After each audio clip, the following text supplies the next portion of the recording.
Kągi, brangieji, mes atidarome tą nuostabę skrynelę, kuri vadinasi atlikta. Tai, ką Kristus atliko ant kryžiaus, ir iš ten mes pasiimame dar vieną dovaną, ką Kristus dovanoja kiekvienam iš mūsų. Ir šita dovana vadinasi apvalymas. Apvalymas yra nuo kažko nešvaraus. Klausimas tada, kam man reikia kažkokio apvalymo, jeigu aš šiandien ryte buvau duše. Ne apie tai, ne apie išorinį nešvarumą noriu kalbėti, bet apie vidinį. Tai būsena, kada žmogus yra viduje suterštas, nors galbūt ir pats to nežino. Bet kada ateina žmogus pas Dievą, kada pradeda skaityti Dievo žodį, šventas Dievas atskleidžia, koks jis yra jo charakteris, ko jisai tikisi iš savo žmonių, tų, kurie priima jį. Ir kyla klausimas, tai iš kur tas nešvarumas? Jeigu tai neišorinis, mes esame nusiprausę, iš kur tas nešvarumas? Mato Evangelijoje randame tokią eilutę, kad iš mūsų širdžių išeina pikti sumanimai, žmogžudystės, paleistuvystės, girtuoklystės, vagystės, nesutarimai ir panašiai. Raštas atskleidžia, kad žmogus be Dievo turi sugedusią širdį, kurioje ir gyvena tarpsta visi šitie dalykai, tik atėjus tam tikram sezonui, jie išlenda ir jie pasirodo. Ir jie žeidžia mūsų tarpusavio santykiuose. Kada mes žvelgiame, nukreipiame savo akis į kryžių, kada mes žvelgiame į Kristų, mes užduodam savo klausimą, tai ką Kristus atliko dėl to, kad aš būčiau švarus arba jis mane išlaisvintų iš tos vidinės nešvaros, jeigu tai, kas yra mano širdyje. Hebrajams 9 skyriaus 22 eilutė sako, taip pat beveik viskas pagal įstatymą apvaloma krauju ir be kraujo praliejimo nėra atleidimo. Susidurėme su tiesa, kad vidinis apvalymas yra įmanomas tik tai kraujo dėka, ne vandens, ne kito kokio cheminio valiklio, bet viskas yra apvaloma krauju. Ir be kraujo praliejimo nėra atleidimo. Tai čia tada mes užduodame klausimą, tai palauk, tai čia mano kraujas turi būti išlietas tam, kad mano širdis būtų apvalyta, ar kažkieno kito turi būti pralietas kraujas. Ir 10 skyrius ir kiti skyriai Hebrajams sako apie tai, kad būtent Kristus numirė ir turėjo būti pralietas jo brangus kraujas ir jo krauju mes esame apvalyti. Tos valios dėka esame Jėzaus Kristaus kūno auka vieną kartą apvalyti visiems laikams, taip sako Hebrajams laiškas. Vieną kartą visiems laikams. Reiškia, kada mes pasitikime Jėzumi kaip savo gelbėtoju, jo auka, tai ką jis atliko ant kryžiaus, jo auka suveikia mus ir mes tampame švarus. Antram Petro laiške jis rašo, apaštalas Petras rašo tikintiesiems, 1 skyriaus 9 eilutė sako, o kam jų trūksta, kontekstą jis išvardina, kad visame kame mes parodytumėm stropumą, praturtintumėm savo tikėjimą, kalba apie dorybę, apie pažinimą, apie susivaldymą ir visus kitus dalykus. Ir toliau 9 eilutė sako, o kam trūksta šitų gerųjų savybių, kam trūksta šitų dalykų, tas yra aklas, trumparegis ir užmiršęs, kad yra apvalytas nuo savo senųjų nuodėmių. Petras sako, kad tuomet, kada žmogus pasitikė Jėzumi kaip savo gelbėtoju, jis yra apvalomas ir jo gyvenimas keičiasi, jo gyvenimo kokybė keičiasi. Širdis pakeista. Jeigu širdis yra išvaloma nuo tų nešvarumo, reiškia iš širdies nebekyla tie dalykai, apie kuriuos žiūrėjom Mato Evangelijoje, kad iš širdies išeina visokie blogi dalykai. Vadinasi, tai turi įtaką, kad pakeisti tavo ir mano charakterį, taip. Aš pasikviečiu Jėzų kaip savo gelbėtoją ir ne vien tai yra dėl amžinybės, kad nepatekti į pragarą, jis ateina į mano tavo gyvenimą ir prasideda transformacija. Jis pirmiausiai atėjęs išvalo tavo ir mano širdį, išvalo nuo šitų dalykų, kenksmingų dalykų, nuo šiukšlių, nuo nešvarumo ir jisai išlaisvina nuo tų, kad jo švara, jo apvalymas pasireikštų per tokias savybės kaip ištvermė, maldingumas, brolybė, meilė. Per šitos dalykus. Taigi, užduodam savo klausimą. Gerai, aš priimu šitą dovaną iš Dievo, kad jis nori mane apvalyti. Aš pasitikiu juo ir jis tada ateina į mano gyvenimą ir apvalo mane. Taip. Jisai suteikia švarumą tavo širdžiai. Kokiagi galėtų būti praktika? Pirmas tai patikėti ir priimti, kad aš esu apvalytas ir apvalyta. Apvalytas, todėl Dievas gyvena manyje. Ir aš turiu bendravimą su Dievu. Jono Evangelijos 13 skyriuje, 10 eilutėje, ten yra Jėzus kalbasi su vienu iš savo mokinių ir jis duoda atsakymą. Jėzus jam atsakė, kas nuplautas, tam reikia tik kojas nusiplauti, nes jis visas yra švarus.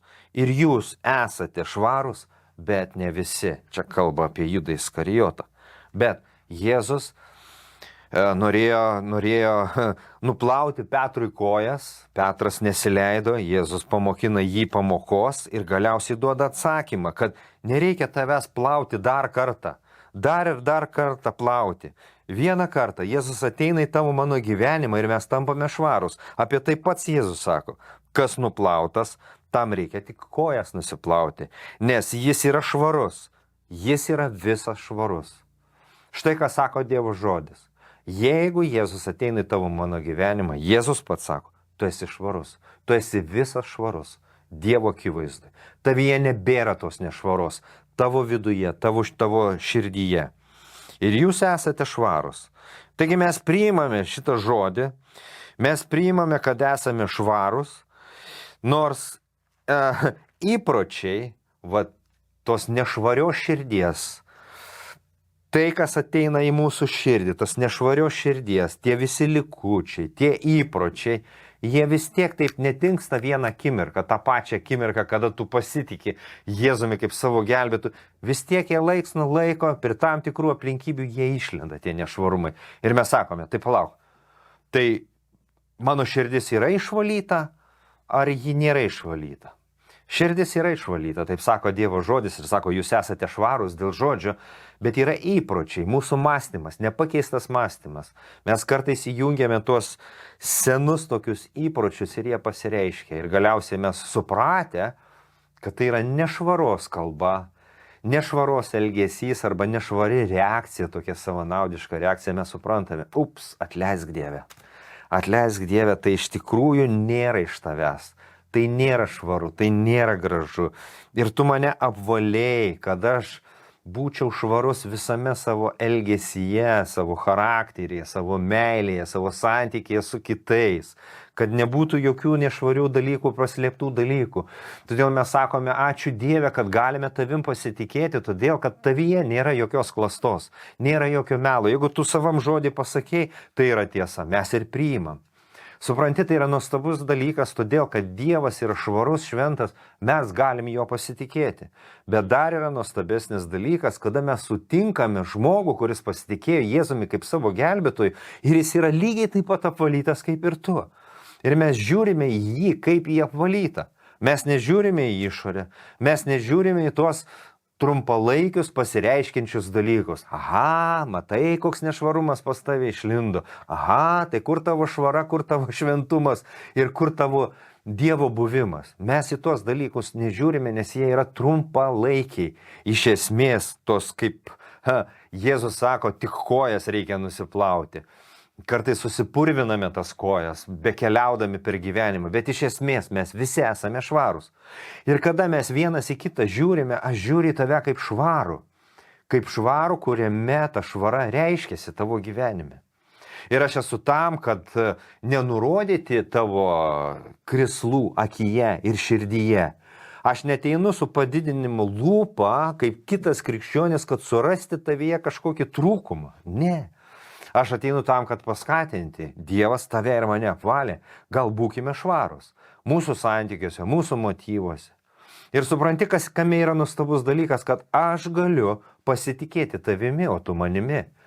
Nes nėra paslėptų dalykų, nėra nešvarių dalykų mūsų motyvuose, mūsų bendradarbiavime, santykyje, bažnyčioje ar tarnavime. Todėl mes sakome, ačiū Dieve, kad tu apvalai nuo tų dalykų, kurių man gyvenime nereikia, mano charakterį. Galbūt iki Kristaus mums atrodo, kad su mumis yra viskas tvarkoja, viskas yra gerai ir mes gyvename kaip daugelis žmonių. Tačiau kada mes ateiname ir prisiliečiame prie Dievo, prie žodžio, kuris yra veidrodis ir jo žodėje pamatome savo nešvarumą, mes sakome, Dieve, aš noriu būti švarus. Ateik į mano gyvenimą ir apvalyk mano širdį, kad iš mano širdies nebekiltų šitie dalykai, kurie ir man pačiam nepatinka. Ir kitus žaidžia, ir santykius greuna ir panašiai. Ir Dievas ateina, ir Dievas apvalo ir sako, tu esi visas švarus. Ir dabar gali elgtis kaip švarus.